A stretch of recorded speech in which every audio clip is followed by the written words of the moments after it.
I'm sure we've all heard the phrase, it's like trying to herd cats.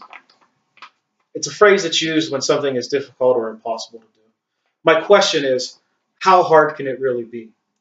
Well, it turns out that cats are actually hardwired to be independent and antisocial. There's many advantages to living in a large group.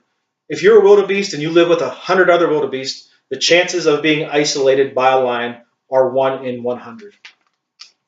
There's the many eyes effect. If you live with a large group of animals and you're all looking out for the same potential dangers, there's a greater chance of that danger being noticed before it becomes an issue. It also makes it easier to find a mate. You don't have to spend endless hours roaming in order to find a date. There's what's called the "it takes a village" maxim. Primates are particularly good at this. They look out for each other. They help raise each other's young. And there's a substantial energy savings also. Take emperor penguins, for example.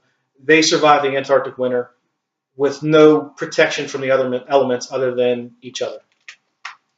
So why then don't cats live in large social groups? There's obvious advantages. Well, it turns out cats have large nutritional needs, and a mouse just really isn't that big. The only cat that lives in large social groups are lions, and this is based somewhat on protecting a territory, and also with the fact that a zebra will feed a number of lions. True to form, the house cat domesticated itself. It found advantages to living around humans. There was a lot of mice around the grain stores in the ancient Mesopotamia region where the house cat was domesticated. They still take great measures to avoid each other, like spraying, and if they do run into each other, there's likely to be a fight.